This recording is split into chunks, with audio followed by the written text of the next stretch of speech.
Welcome to the Elevate Your Running podcast. This is Sarah Manderscheid and Austin Myers. Hello. It's happy Friday for us, maybe happy Tuesday or another day for all of you listening. This is episode 10, and today we're going to talk about the power of your why and why having a why or a purpose is so important in running. Austin, how are you doing today? I'm doing pretty well. The sun is out and it's definitely feeling like spring now. So everything's going pretty well. Amazing. Awesome. Yes, it feels like spring is here. It feels amazing. I'm really excited to be running in warmer weather. I just got back from my run today and it felt really, really good. So it's always great to be able to run in shorts, long sleeves, and have gloves for the first half of the run. Absolutely. I love the long sleeve and short weather. That's like my favorite. I know, mine too. It's like the best. And as long as I can hold on to it this spring, I will. And even if that means getting out the door a little bit earlier than normal, I'm here for it. So it feels good. Well, let's jump right in. Austin, I'd love to hear your elevated moment of the week. Yeah, my elevated moment is not one single moment, but more so a realization.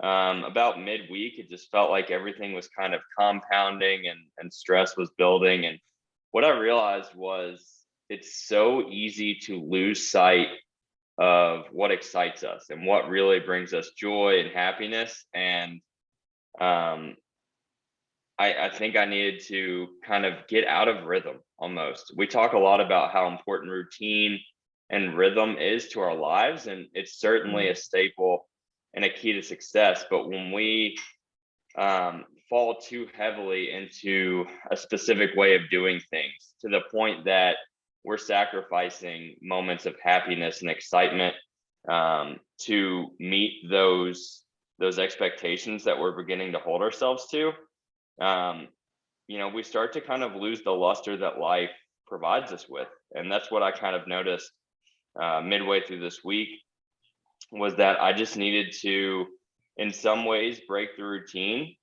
have a little bit more of a relaxed approach, and just truly hone into what excites me, what's going to bring me happiness in this day, in the coming days, and how can I find joy in the decisions that I'm making and the things that I get to do each day. So, that's a realization that I'll probably continue to have over the next year, just because, as driven people, we want to set goals, achieve goals, and really be consistent and continue to show up every day. But the truth of the matter is that showing up every day looks different for not only everybody, but for each individual day that we have. Like, you've got to show up in different ways to meet the needs of your mind and your body. And that's definitely just a journey I'm going to continue down. But that moment of realization was definitely important for me and gave me a much more elevated perspective of how I need to kind of proceed moving forward over the next few weeks. Yeah, I absolutely love that so much. Like taking that time to pause, maybe pivot, shift your schedule, realign with the ultimate goal or the ultimate purpose instead of getting caught in what I would consider maybe the rat race of life and all the things that we want to do, need to do, all those things. I feel like maybe you've been catching my vibe this week because it's been really busy and it's all really good busy, but at the same time it can also get really challenging when it gets that way. So I'm going to lean into taking your advice over these next few weeks and really trying to slow my roll in some ways, and it gets to be okay, right? Absolutely. We're always on the same page with our running, pace, heart rate, all that good stuff. So we may as well be on the same page with with life as well. So I know. Okay, so tell me, did you have a mod effort today going into half marathon pace? You gave me a threshold actually, so I did. you designed that. I think you're trying to throw me out of rhythm or something. I know, I know. No, I had a great run this morning.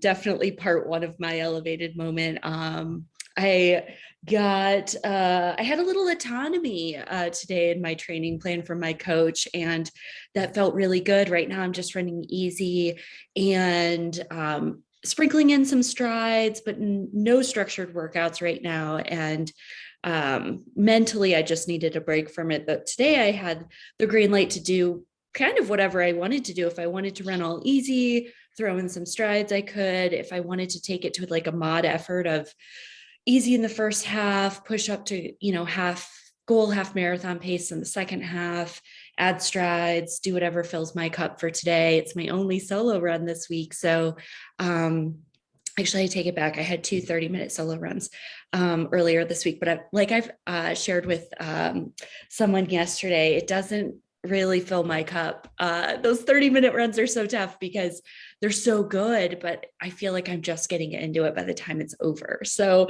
it was really, really fun to be out there this morning. And the best part about the route that I ran and that I usually run on some days, not any particular day, but I like to run up to, I guess I'm running east, or I'm sorry, I'm running west, and it's really fun because it's uphill in the first half and then second hill or downhill in the second half, and it just feels really good to be able to push the pace on a downhill too, and maybe not work as hard to get those paces in, but still get the leg turnover, and it just felt amazing. And people were outside running in the shorts, long sleeve glove combo as well, and everyone was just really happy running this morning, so that felt good to see that. And part B, or part two of my elevated moment, is last weekend and how strong the Elevate Your Running team raced in Fort Collins for the spring equinox half marathon. And there was a 4-mile race, which I had two athletes run, and they were using it as training runs and to simulate goal pace for an upcoming half marathon. But it was so fun to be up there all weekend. Most of us were up there starting on Saturday. We stayed overnight. We did our shakeout together. We had dinner. We played Salad Bowl. If you're familiar with that game, it's basically like charades and Pictionary and like all the games kind of put together into one. If you saw my stories, I acted out Kenzie, my dog, which was really funny. And we just had such a great time up there. And everyone raced so strong, and that felt so good to see. The course was tough. It was uphill for the first half, a mixture of dirt and cement or roads. And then in the second half, coming back down, there was headwinds. The team hit headwinds around miles 10, 11, 12, something like that. So they definitely worked hard to get their PRs. I had some really, really fabulous runners or running happening. Last Sunday, I got to be the cheer team for the entire race. I was told I was the only person cheering. I don't know if that's true or not, but I was at miles 3 and 10 cheering on everyone. And then as soon as the last Elevate team member came through at 10, I booked it to get to the finish line to see everyone finish. And it was just so much fun to see everyone race strong, to see the smiles on all the runners' faces. So many people were just so happy to be out there.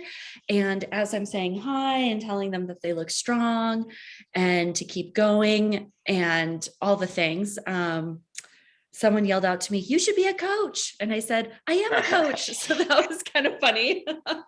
And, Brandon was our guest on the podcast last week, right? And we interviewed Brandon, kind of talked about his build up to Houston, his history of running, what he's looking forward to from last weekend, and then moving forward. And I'm happy to report, if you don't know this, that Brandon ran an almost 4-minute PR on Sunday, which I was just so stoked about. Coming from Houston, running at 5,000 feet, running uphill. He didn't necessarily taper the way that I wanted him to taper, and that was fine. Once he got to Colorado, he wanted to run all the training runs with me that I was doing, so he did that, and he still just ran a super monster race. So it was very, very exciting to see that. And all the folks like running Boston and running the Colorado Marathon had really, really great tune-up races. So as a coach, that felt amazing to see. As a human, it was awesome to see those smiles, to see the happiness, the joy, which was definitely the theme of Sunday. Meeting up with all the other athletes, we went out to a few breweries afterwards. Everyone jived so well. The gratitude, the joy, the running happy, the smiles, it was all there. So it was really great to see. So quite an awesome weekend and elevated moments for me this week. And I think it's really important too, as we get into our topic today, of having a why, having a purpose. If as an athlete you don't have that, it's really, really hard to get out the door when things are tough, right? Brandon shared his why last week. I think it's kind of one of the foundational things that every athlete gets to figure out before they start training hard, or even just training to get out the door and to be consistent. Austin, what do you think? I think it's really important to not only be able to identify your why in the moment of, whether it be starting your process or maybe you're reevaluating midway through the process, but just understanding that the why, the purpose of this all is going to develop. And that's a really cool thing to Mm, acknowledge and to observe, because when our why develops, that's a sign that we are developing as well. We are growing throughout the process. And in some situations, the why gets deeper, a little bit more intricate. And then in other situations, it simplifies. And I've found that in both ways, it's really great. Like if our why is becoming simplified, then we feel like we have a greater understanding of where we're going. The path is very clear.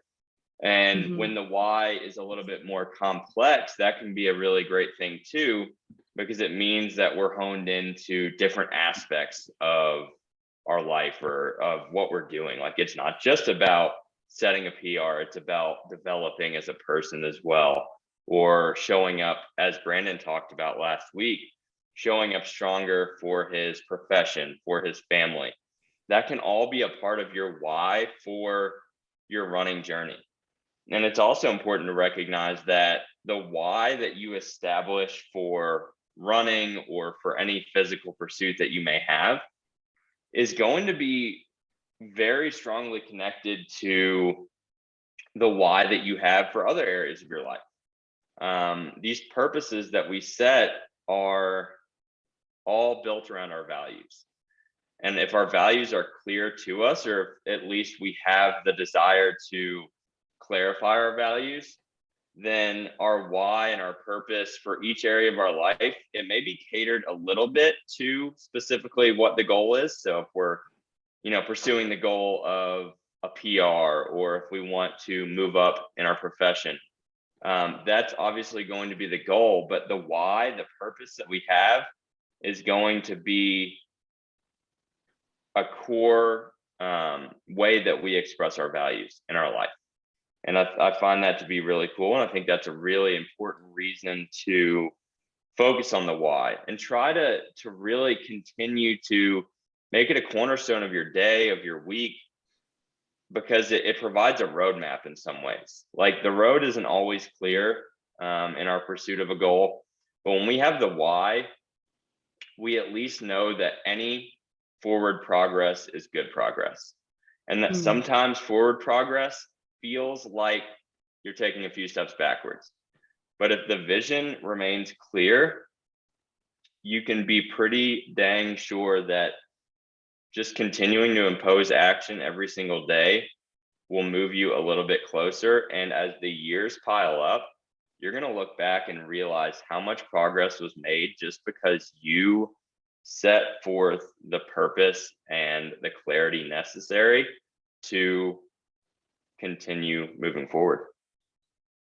Absolutely. I think hopefully we've all seen that chart. I've definitely shared it actually on social media quite a bit over these last few months of how progress sometimes isn't linear. Even though you're moving forward, we think point A to point B is a straight line, moving, up, right? And increasing, but really growth is a roller coaster. You're still moving forward, right? You have point A to point B. You're still moving forward, but you might be going up, you might be going down. You're never, if you're continuing to try, never going backwards. So I think that's a really strong, really strong piece to keep in mind if you are struggling or if you're having a tough training block or training cycle or season of life. Yeah, absolutely.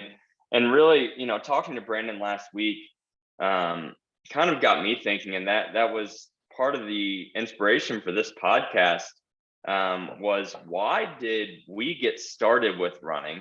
And then I think it's also a different idea to recognize why we continue to do this, because it almost feels like as we continue to progress, the goals get bigger, but the challenges get bigger too. And yet, as the purpose remains or as it continues to develop, we don't mind that the challenges get bigger. We embrace the fact that the challenges are greater and that they require more of us. And so in considering that, I looked back, at this point about 2 years, to when I really started to make running a central piece to my life. And I was trying to remember back to why did I get started? What, made me have the desire to set these running focused goals, to begin training for my first marathon, and to really just want to pursue something that was a little bit unknown at the time. And the first thing that popped into my mind was there were clear goals to it. If I wanted to train for a marathon, the goal was to train for the marathon, stay healthy, and complete 26.2 miles on race day. And I was able to do that. And I think that, coming into the sport of running, I appreciated the fact that the goals were clear and that the process may not have made so much sense in the beginning. I knew certain pieces to the puzzle, but I also embraced the fact that I was going to get to learn a lot over those 4 to 5 months that I was completing my first marathon training. So goal setting was a really big piece to the puzzle for me. And just being able to have that clarity of, what the vision was. What do I want to be able to do in 4 months? I want to be able to run a marathon. How am I going to get there? I don't really know all the complexities to how I'm going to get there, but I have a pretty good idea that if I just show up every single day and I focus on making those small gains, that in a few months, not only will I achieve that goal, but I'll prove to myself that I can continue to pursue bigger, greater goals from that point. Absolutely. And I love that. I love your comment about how the why evolves and change as humans, as athletes, as we get more familiar with what we're doing, we're crushing whatever we're set out to do, whether that's in running or in life. We get to evolve as well, right? We get to have a stronger why around why we do what we do. And I think it's really important to remember that it can evolve, it can change, it can shift. And actually, if we're living life to our fullest potential, we probably should be changing and growing along the way. Yeah. And I will say that, life is a humbling thing. And I think that Sarah, you Yeah. and I have probably, been feeling a little bit humbled over the past few weeks with just the way that, stress can build up. And we had an episode on stress about a month ago now. And life will humble you. And it's another level to purposely place yourself in a position to be humbled. And I think that that's something that we're very good at doing as runners, because we set goals that are not easily achieved. And there is no way that you can train for a marathon and not be humbled. There's no way that you can pursue a half marathon PR and not be humbled at some point throughout the process. Hopefully Obviously, it's not on race day. I was about to say the same thing. The ideal situation is that on race day, we will not be humbled. We'll think we're on top of the world. But the reality of it is, at some point, you'll be humbled and you don't get to choose when it is. I was humbled yesterday on an easy run. I mean, like I was struggling, but that's a part of it. And that's really where you tap into that inner strength. And you find places to go and things to learn about yourself that will then help you so that when things do get hard on race day, you tap into that and hopefully you pull out a great performance. Absolutely. Absolutely. And I'm kind of like laughing in the background because all I'm thinking about is my build up to Boston and how quote unquote great it was. Right. And we've talked about this many times on the podcast. Like, I had to actually like recreate situations or create the situations to be uncomfortable because I wasn't getting it in training. But the universe definitely delivered that humbling experience to me. It was just on the Boston Marathon course. And I wouldn't want that for anyone, right? Like on race day is the day to celebrate all your training and to run strong and to really get that big old serving of a bowl of humble whatever. Like it's tough. So if you can get it in training, lean into it, use it. I've said that to you before, Austin. I have other athletes who've had some, pretty not so great runs, humbling runs, training runs. And I said it to you and I say it to them, like, it's just a great opportunity to understand what that feels like in training and know that if it does actually present itself on race day, that you have the ability to shift and pivot through it a little more gracefully than someone who isn't experienced it in training, have a really great training cycle. And then it's given, served on a platter to them on marathon day. Yeah. And, there's resistance in life. There's always going to be a resistance. And I thought about this earlier in the week is like, you're going to be stressed. Life's going to stress you out no matter what. You may as well be stressed about something that you really love and you're really passionate about and that you feel like will give you a great return on your investment. And, what I've found is that when you're feeling that resistance, that's probably because you're growing. Resistance is at its highest point when we are close to achieving something. It's almost like the world doesn't want you to achieve it, so it's going to throw everything it's got at you. And then when you push through that final barrier, you reach that really high point where you realize how strong you were. And it's like that image that I know it gets tossed around on social media all the time, but you're chipping away, trying to break through the stone to get to this prize, and then one person can quit and they can be just like a few swings of the hammer away, and then the other person just continues to swing that hammer until finally that final stone is broken and they have achieved the goal.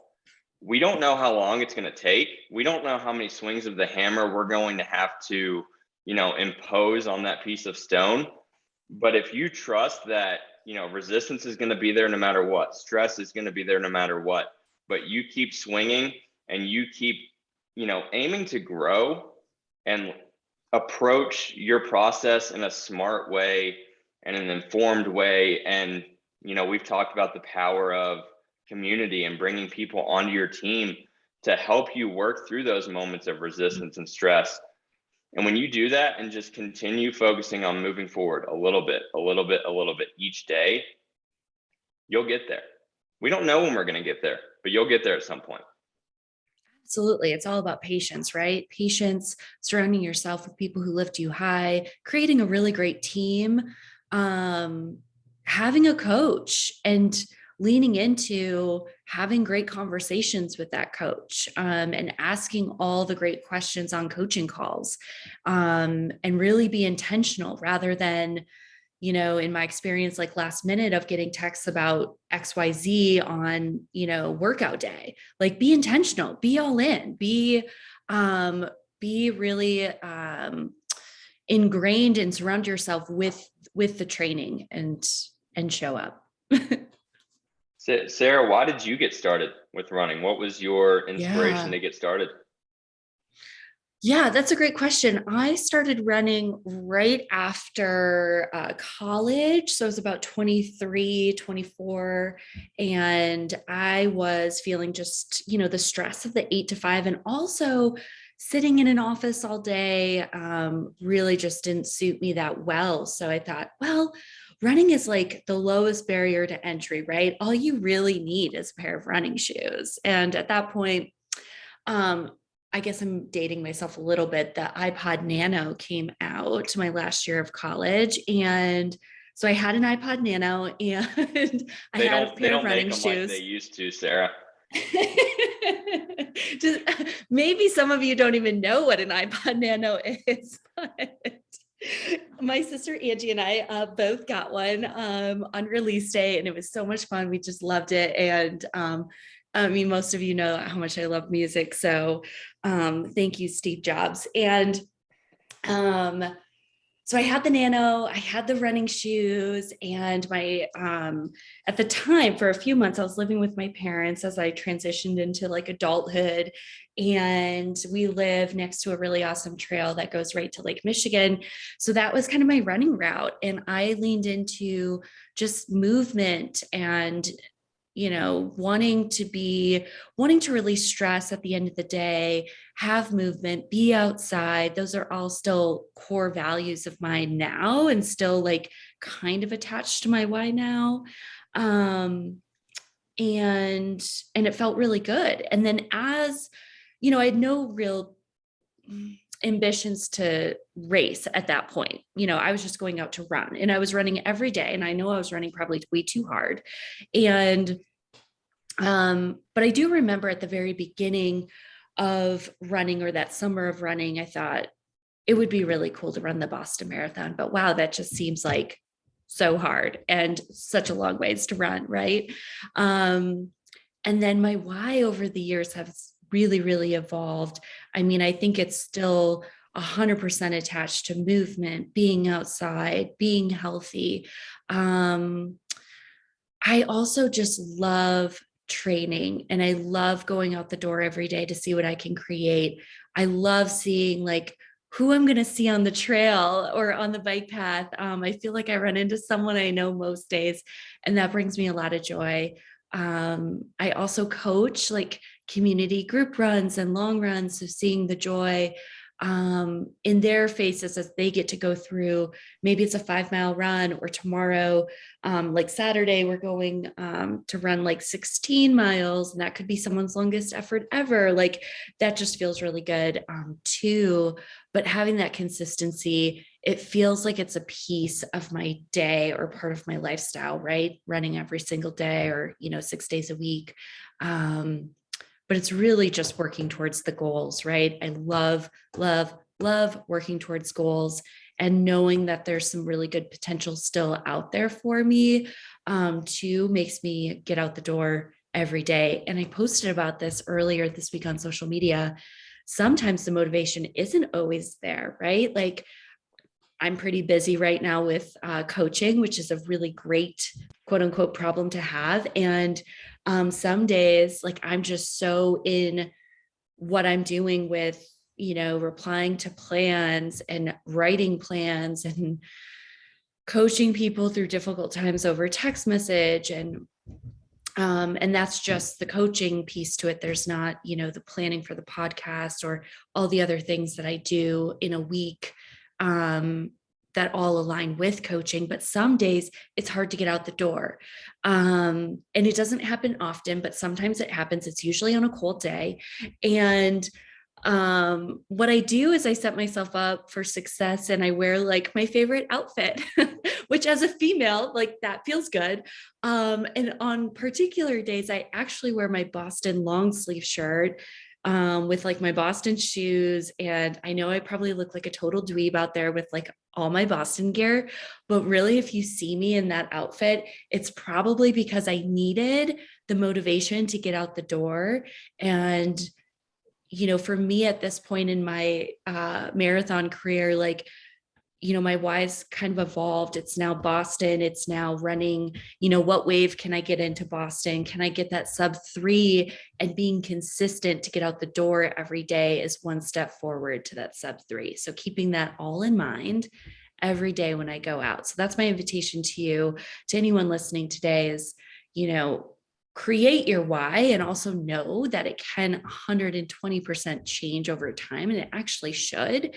And start thinking about what you can do to set yourself up for success if it is hard to get out the door. I have my Boston outfit, or I might have like my favorite pair of running shoes that maybe have, a better energy return because I'm just not feeling it. Or I had a hard Pilates class the day before, my legs are trashed. Like, doing whatever feels good to you to get out the door. My athletes, I know some of them will probably say, oh, I text my coach. And that is true. But you also get to lean into like what you can do yourself to get out the door. Because at the end of the day, we all get to be accountable for ourselves and for our actions.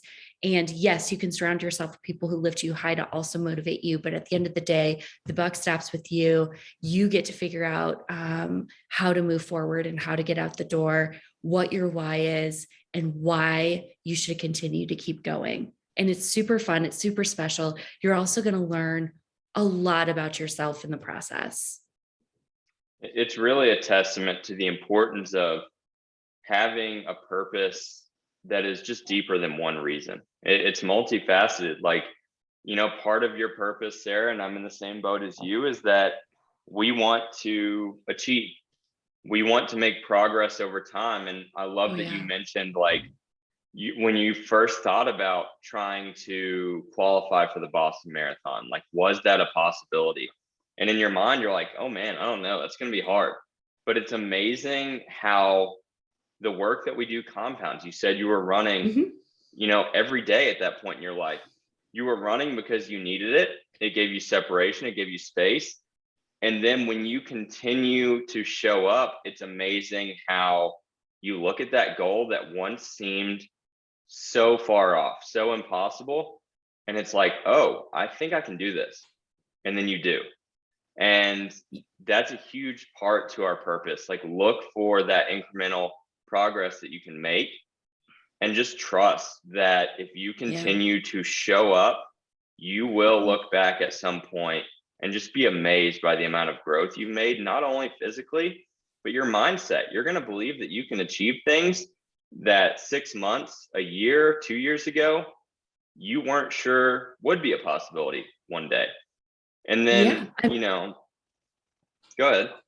Yeah. Time's going to move anyways, right? Time is Yeah. happening regardless. So whether you start today or you start a year from now, like, you're still going to be, that much further. Let's say you start a year from now, you're going to be that much further away from your goal than if you were to just start today. And it's all about stepping stones, right? Like, I ran my first 5K that summer, which was my 5K PR up until the Emma Coburn 5K at Kristen Butte. I ran like a 21:07 or something, first race out of the gate. And definitely in the pain cave. And then I didn't touch 5Ks until last year. So but I, 5Ks to 10Ks, really, really dived into the half marathon distance, which I loved. And then, like I said, I think either in the last episode or in a previous episode, for sure, once I got my half marathon time down to like a 137, 138, was when I decided to push forward and flow forward through with marathon training to get that first BQ. And now, as I'm getting older, I might be hitting a milestone year this year. So my time is a little bit easier to get into Boston, which is going to help, but just continuing to push forward with that marathon time and seeing what I can create. And it's super fun because I would have, at my 23-year-old self, would have never thought that the 39-year-old me would be going after, a sub 3 hour marathon. Mind blown. Time's going to pass, and the saying goes like, the best time to start was yesterday. The next best is today. And I think an issue that we all run into is we get so hung up on the fact that the best day to start was yesterday, and we're like, Yeah. I didn't start yesterday. I didn't. I'm already a step behind, and that's not true. Like, you have the ability to show up today stronger than ever, and continuing to stack those days will put you in a great position. And we can't worry about the past. We can only focus on the present and project our dreams to the future. Oh yeah, I definitely talk with a lot of athletes or communicate with a lot of athletes and prospects, like potential athletes that I'm coaching, who are like, oh, I should have started yesterday, or I'm going to start in a few months. And my message to them is always the same. And I've also kind of put this out on social media, and now it's reminding me that maybe I should create a new post about this, because it's the power of now, right? Like, life is now, life is today. Let's go out and do it today. Why not just start now? Like all these people running fall marathons, I commend, some of them have reached out already, and I'm starting to train people now, which if you're running, let's say Chicago, you're over 6 months away, right? Yeah, you're about 7 months away. Start now. Why not? Build your aerobic base, get the consistency. Marathon training is so complex. There's so many different avenues you can go down and paths to go down, and areas to really lean into to learn more about yourself and the process and how to show up. So let's just start today. Let's start now. Why not? Why not? Life is now. Let's do it. Absolutely. That's my pep talk for today. Yeah, no, you've got me ready to go run again, but I don't think you're going to let me do that. But I'll give you 30 minutes. How about that? Absolutely. And that's true. And it's okay if it feels like the cards are stacked against you. Like, everyone wants to start when the situation is perfect. Now, right now, looking out the window right now, it is a sunny day. It's like probably 55 degrees. If you're going to start on a day like this for sure. But guess what? If it's raining, it doesn't matter. All that matters is that you make the decision to do it. These, external circumstances that we see around us and continue to be present in our lives, it's your decision to let those affect you or to not let those affect you. And that's really something that you have to understand when you're setting your purpose. Your purpose is not to be swayed by the life around you. Your purpose is to go inside and project the strength that you have inside to the outside goals that you have. Yeah. And we also get to, shift and pivot our schedules as needed, because life is life, right? Like, that's one of the foundations of my coaching philosophy, is like, we get to make this work for you. And the athlete also gets to show up every single day and work really, really hard. And, that might mean scheduling your runs in the morning, because life happens and you have kids, you have a family, you have a demanding job. And then all of a sudden it's 9:00 at night and the run hasn't happened. That's on you as an athlete, right? Schedule that time like you schedule all the other things in your life. When I was training for CIM, I've talked about this many times. I was getting up at 4:30, 4:45 to get out the door, to get my runs in before walking Kenzie, before getting ready for work, and before driving into a downtown office to start my day. You have to be committed. You have to want it, and you have to be attached to your why and use it in those, or specifically on those days where it's harder to get out the door. And also, like, if you see a training run on your schedule that you're not really jazzed about, sorry, not sorry, get it done anyways. Make it happen. Those harder workouts are going to make you a stronger athlete hands down. And you're not only going to feel incredible once you actually push through that workout, you're going to feel incredible on race day when maybe things start to get hard. It's going to be one of the many workouts that we talk about on our race strategy call that you get to use on the course to push you and to flow you through to the finish line. Yeah, there's strength and struggle. And Sarah, if you were functioning on motivation alone when you were prepping for CIM at 4 a.m, you wouldn't have continued to show up. It wasn't motivation. It was just a desire to pursue something that was unknown. You had never run a marathon. Yeah. It was a desire to, recognize that strength within yourself. And then the thing that we continue to say that is, if the potential's there, you believed the potential was there, explore it. Yeah. And I'm not a quitter. Like, I don't quit. And when I commit to something, I am all in on that thing. And so I set myself up in the best way possible, right? Like, I ended up working from home on Wednesdays, which were my workout days, because when I got into the thick of it, like, Nell was giving me 10, 11 mile runs on those days that had some really awesome fast-paced miles in there, but it was just too much, right? So I had to shift and pivot myself to figure out how to make that work. I had a coach who was amazing. I didn't want to let her down, and talking to all my friends about it, and also knowing and feeling the potential and saying, like, I'm doing this and this is going to be amazing. And also having fun in the process. There wasn't actually a lot of fun happening in that process. I was doing a lot of solo runs, a lot of early morning runs. I remember I mentioned this to someone else this week, and this is such a funny thing to remember, but I was in San Diego. So I did actually a lot of traveling during this training cycle as well.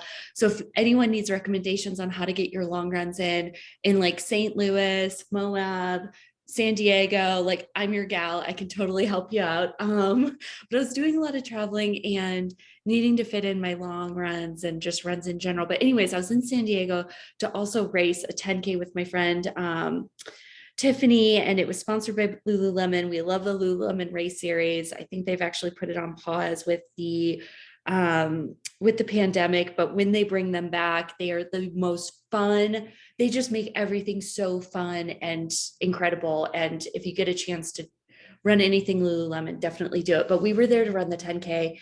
And I remember turning to her at some point, we were there for like 4 or 5 days.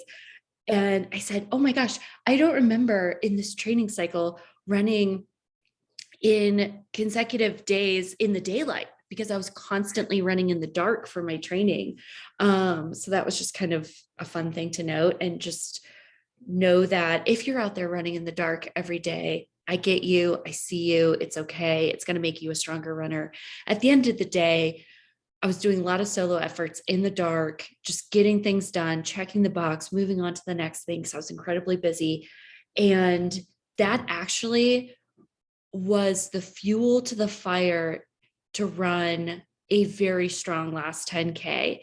I ran very consistent splits in that race. I thought I was a unicorn marathoner. Boston and Mesa showed me that I am not. And, I stayed within 5 seconds of the initial 5K. I think it was between like 7:47, 7:52. I just kind of bounced around that space for each 5K. And I definitely leaned into all that hard work, all that discomfort in the last 10K when it started to get hard, because I thought, you didn't come all this way to give up now. You woke up at 4:30, you ran in the dark, you ran in the snow. There were mornings where I ran in the rain, which Denver doesn't really get rain. Well, it rained at least on 2 or 3 of my training runs. There were 2 separate weeks where I ran on the treadmill every single day because we had crazy snow that came in November, and I got it done, and it actually made me a stronger runner. So shout out to the athlete today who posted on her social media that she crushed a 12-mile training run on her treadmill, which she didn't want to do. She texted me yesterday asking if she could split it up into 6 miles each. And I said no in a very healthy coaching way. And she got it done today. And I know that training run is going to sit in her mind in the last 10K of the Twin Cities Marathon as it's starting to get hard, and she's going to be able to push through and be a stronger athlete because of it. Use your wins, right? Like Hell you yeah. worked hard for the ability to overcome challenges. Use those on race day. They're not gonna fade from your mind. Those days, when it's dark out and you don't want to do it and it's just you, allow those days to be what fuels you and really continues to build your purpose. Like your purpose is built through those moments of solitude. And I think it's so important that we embrace that. Like some of the hardest days are the days where you don't want to be by yourself for an hour or an hour and a half to do that run. You certainly don't want to be by yourself when it's cold and dark outside. You'd much rather be inside, be with somebody else, be on social media, whatever it be. But it's when you make the decision to get the job done and to go deep within yourself in those moments of solitude, that is where you are going to set yourself up for huge success and really just huge strength when you need it the most. Absolutely. Like my athletes know when they have race strategy calls, one of the first things we go through is, my invitation to them is to go back through Final Surge, highlight the wins, highlight the really hard runs, and channel into that and journal about them, think about them, because it's going to be both of those types of runs that they're going to use on race day to flow through to the finish line. And if you're not working with a coach, that's my invitation to you. You can still do that. Some people have old school paper running journals, which I think is amazing. If you have Final Surge or Training Peaks or whatever, that's a great way to go back and just refresh your memory, because sometimes, you might not remember that win from 4 months ago, or that, Austin, you had a tough goal-paced workout right out of the gate working together.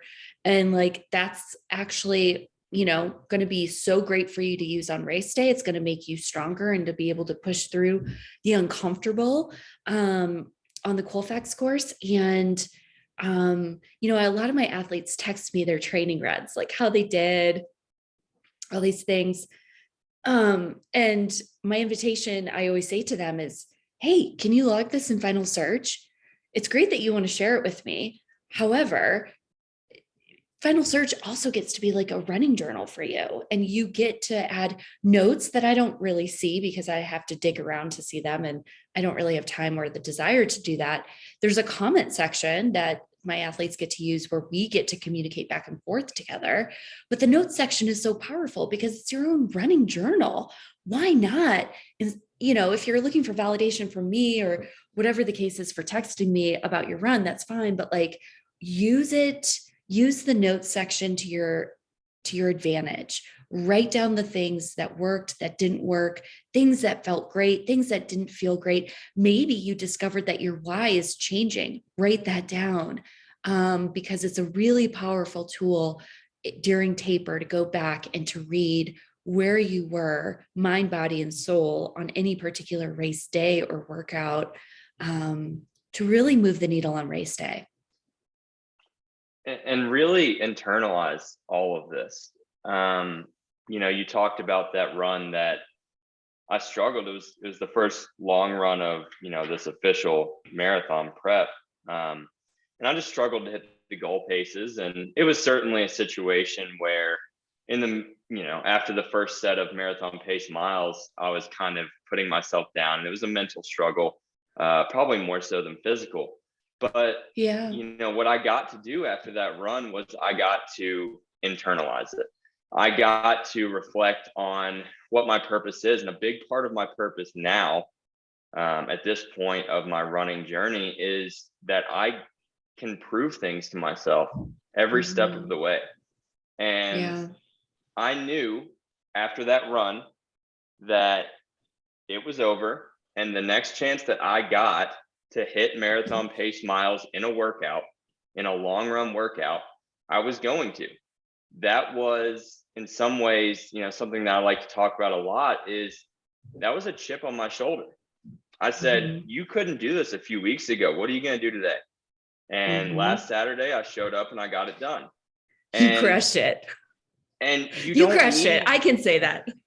it was great. And you know what? Those are the wins we need, but we have to set Yeah. ourselves up for those wins by Yeah. internalizing our struggle, reflecting on our purpose. And sometimes one of the hardest things to do is just don't talk about it. Like, just Yeah. hold it there until it's time to do the work. Don't waste the energy on the words that surround the work. Just, Yeah. you know what? If the chip's on your shoulder, no one needs to know about it. Use it for yourself. Don't share it with other people, because the strength is within. Your strength does not come from other people. You get guidance from a coach. You get a lot of knowledge and insight from a coach and a lot of great strategy, but your coach does not give you strength. That can only come from you.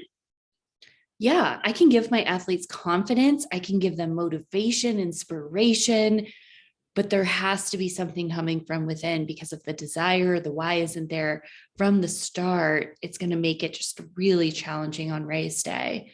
Do it for yourself first and foremost, and then start to include other people into that if you want to.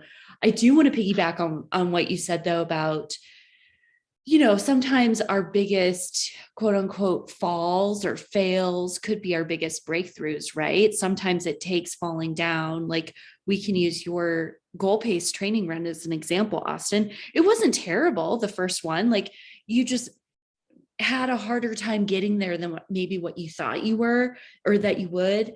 And then last weekend, you set yourself up for success. You mentally got into the place of like, all right, I have 2x4. This is what's happening.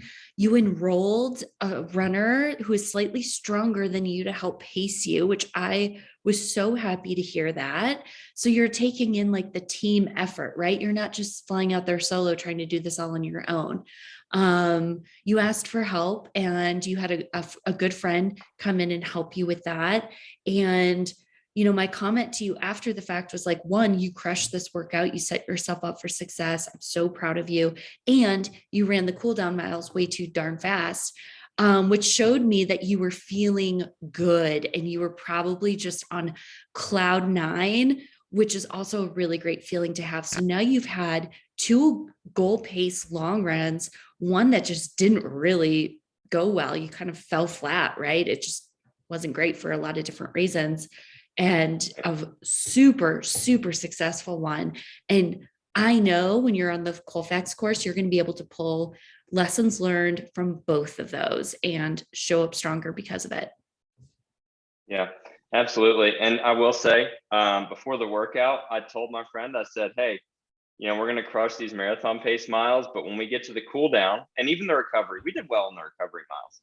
But You I did. said Yeah. the cool down miles, I need you to hold me accountable for running slow. And he didn't. He did not. So so that's not my fault. But yeah, and this idea of a why and a purpose is an amazing thing because it's uniquely yours. And as a takeaway for our listeners, embrace what's yours and be willing to go within to find the real reason for why you're doing this. And that, allow there to be multiple reasons. One reason is going to be a PR, but guess what? There's more to it than that. There's a reason you want to prove to yourself that you can get better. There's a deeper meaning or reason behind that. Like, yes, we all want a PR, but what's really behind that, right? I want to share just a few of my athlete wise, because I feel like some of them are really great. I mean, they all are great, right? But they're kind of unique to each athlete. And I have an athlete who's looking to beat his dad's marathon time. that his dad's PR marathon time at the same age that this guy is now. And I think that's actually so fun. And it kind of creates this competition with his dad, who can no longer run and who actually isn't even alive any longer. But it is kind of fun to say, like, hey, I'm going to go out there and like do this the way that like my dad or a parent or someone that I love and know already did. And we also have a running joke together that this athlete's best marathon time right now is like a 3:17. And that's my why going into Chicago, is to beat this athlete's marathon time. So we get to have fun, right? You get to have fun with your why. I also have athletes who are like first time marathoners, and they're just looking to prove it to themselves that they can get out the door every day, be consistent. Abby and Sarah have been working together. We're going to be working a full year together leading up to the Twin Cities Marathon. And I just love this duo. They're friends. They live in Minnesota. They're awesome. And like, they get to train and be successful leading up to the marathon versus like contacting me 3 months out saying, hey, I don't actually run, but I'd like to run a marathon in 3 months. That's really hard. And you're setting yourself up for injury for sure. And also not loving the process. So these ladies are setting themselves up for success. They're learning so much. We get to run the Grandma's Half Marathon together in June, and it's going to be a lot of fun. So I love their whys of just like crushing. And I know they both each have other individual whys, but showing up strong for the marathon is one of them. And they are going to 110% do that. I have another athlete who's he's raising money for a charity. And this charity or this organization is receiving these funds, who helped his dad in the late stages of his life. So very similar to hospice in the United States. This athlete lives in the UK, and it was such a strong why from the very beginning when I got to talk to him, and in align with him and his goals and what he wants to create on the course this summer. It was just really special and really beautiful that he's looking to give back to people who gave back to his dad in his last days of life. And then I have a few, particularly one athlete who's looking to not only run his first marathon strong. He had an amazing race in Fort Collins last week, great tune-up race, 92-second PR at altitude, coming off of 8 weeks ago in Houston. So I feel very strong and confident about this athlete, but he's also looking to BQ in his first marathon at altitude, which is it is tough. So I'm really everything's looking great for him. His biggest goal between now and race day is to stay healthy and to not overdo it, stay consistent, stay healthy. And he has a really good shot at doing it. So everyone has a different why. Those are all reasons. I wanted to share kind of 4 different, very vastly different reasons, right? Or whys behind why some of my athletes run. Austin and I have shared ours. And I think it's really important to know that you get to develop your own why. It doesn't matter if it's the exact same why as like your best friend, or if it's totally different as everyone else that you know. It gets to be yours. It gets to be personalized to you, and it needs to resonate with you. Otherwise, it's not really going to work. So it gets to resonate, and also know that it gets to shift and pivot and change as you become a stronger, healthier, happier athlete moving through the process of training. Absolutely. Your why will develop along with, your physical abilities. And that's just so cool to see how those work in combination. And I think it would be great as we conclude today's episode to, as you send in your elevated moments to the Elevate Your Running podcast at gmail.com email, send in those elevated moments. Also send us your why. And there's no reason we can't begin next episode kind of coming back to this idea, because it's certainly central to, why we run. But then Sarah, you and I were very clear about, establishing a why for this podcast as well. So, use the idea of purpose and why beyond just running. Share that with us at that email address. You can see it in the show notes. if you need it there as well. You can also Yeah. connect with us on social media. You can connect with me at Austin Myers 12 on Instagram. And Sarah? Yeah, you can connect with me on Instagram and Twitter at Sayrah, Sayrah, runs happy, and at Elevate Your Running. You get to establish your why, everyone, in running, in life, with your connections, where you live, your job. If you want to start a company, if you want to go out on your own, all of that you get to create. You get to figure out where you want to go and how you want to do life. And I think that's pretty cool. So start today. Life is today. Make it happen now. Thank you, everyone, for joining Yeah. us for episode number 10 of the Elevate Your Running podcast. We hope you'll join us again for the next episode. Have a great day. Yeah. Thanks, everyone. Bye.